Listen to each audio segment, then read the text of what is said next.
Hello there, I'm Born Medicated, and welcome to my channel.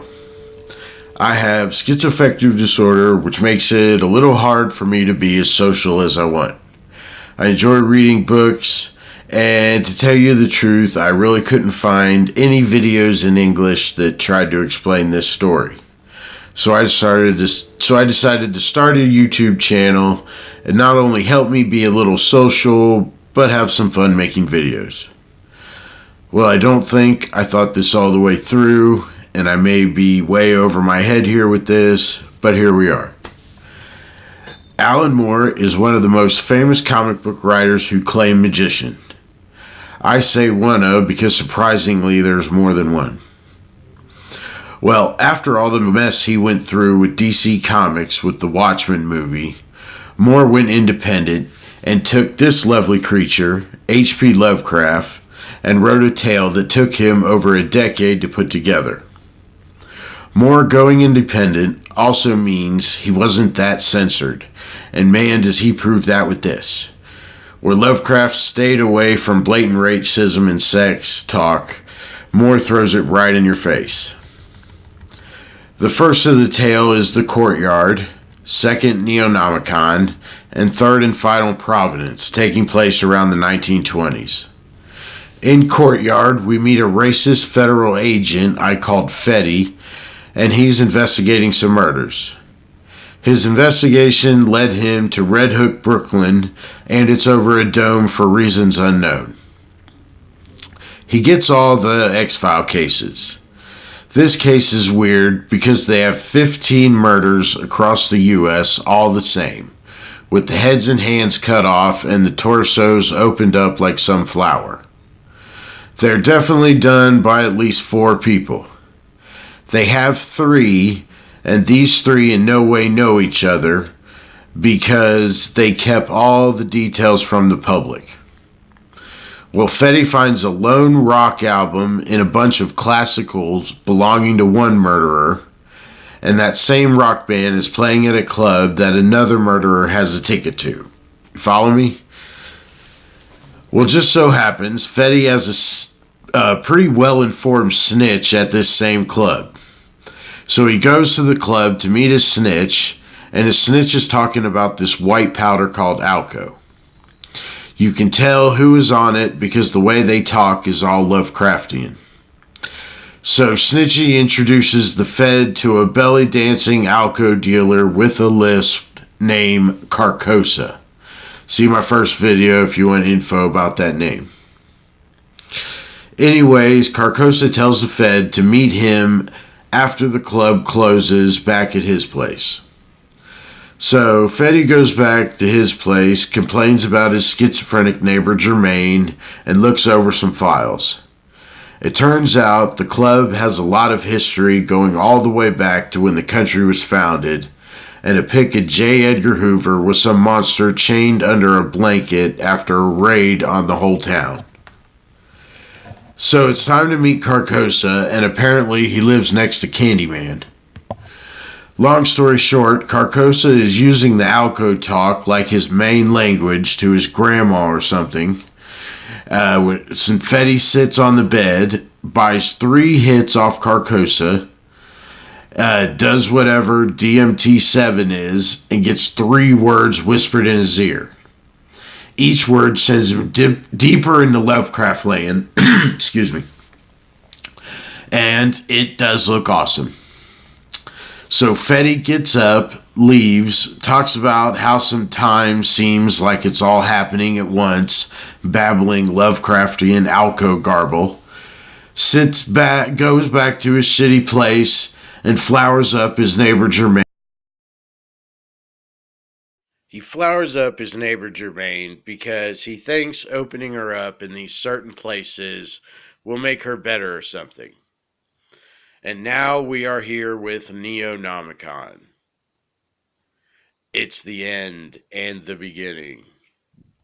We know after the Fed took the Alco, he called this the Waza-Yayi and says all events are time roses embedded and folded into each other.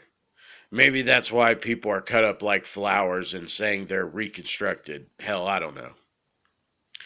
He's beneath the waters now, but soon, in only a few months, he will come forth. And until then, he sleeps and dreams. Well, we all know where this is going. Okay, so it takes a couple pages to know all this, but we have two federal agents in a car. One, a black gentleman, probably in his 30s, and two, a white woman who's probably in her early 30s. She's on the phone with Perlman, whom we know was Fetty's boss back in Courtyard. And there outside of what we see on the sign is a haven and sanctuary. Now, the guy says the only reason they're getting in so easy is because they're feds. He also explains all the security of the place. And she notices that the place is from the 1920s or 30s. She also wishes she had known about this place when she had her breakdown. They argue back and forth a little, with him saying if sex addiction was a real thing, that everyone over 13 would be in the hospital. She says it was more than just drinking and hooking up with guys, and that he has no idea the kind of stuff she did. They drop the subject, and we finally get to know Fetty's name. It's Aldo Sachs. Okay, so the Fed Aldo was sent out to find Alco. Aldo does Alco. Maybe that's why the name was kept from us. Okay, so we get a lot of info in the next pages. We see Aldo has killed 3 people in total. 2 on the outside and 1 on the inside. We know one of the people on the inside, or on the outside, was Jermaine. The other's still a mystery. Aldo is kept in a wing inside the prison where all the inmates, about 6, have committed their murders all the same tulip way. I don't know if these murders are, or if these killers are all from the same area. With this being a federal joint, I assume that these killers are probably from all over the country. Maybe, but we'll see. We learn the feds' names are Gordon Lamper and Merrill Beers. Side note, I have been raised in hillbilly country, so please bear with me when it comes to pronunciation. All right, so they sit down and ask for his help, and he answers with the Lovecraftian pseudo-language he was speaking in the end of Courtyard. Gorman says there's a copycat out there and that he's stealing Aldo's murder style, and he wants to know if Aldo can give them anything. Now Aldo is sporting a new swastika tat in the middle of his forehead and laughs at them and speaks more garble, gesturing to the other guards as if to say, can you believe these two? I guess they thought, along with Aldo not wanting anyone to copycat his kills, and with the fact that he's an ex-agent, so maybe something in the Fed part of his brain would kick in and he would help them, but I don't know. Also, sending a pretty white girl is like a kind of Silence of the Lambs Clarice vibe. But we know Aldo is a racist pig, so sending the black guy, especially with a white girl, might not have helped. And Aldo is still kind of joking around in his new language when she names Club Zaquith, and he stops. Straight mean mugs the both of them, and the interview is over. They head back to the car, joking about how well it went, and notice he clammed up when she mentioned the club. Now, Gordon says he talked like he had an octopus in his mouth, which is fitting. And Merrill says that's the first understandable reaction anybody has had from him in years, and calls Perlman back with Gordon even referencing Silence of the Lambs. But not scary, but more like, what the fuck happened to him? So Merrill is reporting to Perlman, asking if they should head back to Washington. They get an address in the Dome to Brooklyn where a team is ready, and her saying that they'll be there tomorrow. So the next day they show up, and it's a total low-budget undercover FBI investigation cell. Seems like Aldo cut off Perlman's right hand because Gorman apologizes at what looks like a wooden Happy Gilmore hand he's sporting. They're stalking out the club with Joey Face and the singer of the Arthur Cat pictures on the board there. The Arthur Cats being the lone rock album among one of the Killers, and they play at this club all the time singing their Lovecraftian Alco songs. We learn that they are in the same building Aldo was in, and Aldo was staying in, and that along with Germain that night, he killed the landlady, and then came for Perlman, which where I suppose they caught him. And the only reason Perlman's there is because he says that this is personal. At first, they say they thought Aldo was orchestrating the whole thing, but now I suppose with other murders still happening the same way in different states, all they have to go on is raiding this club. Gordon asks about what he saw in the notes about the case in the 1920s. Now, it doesn't really go into what was happening.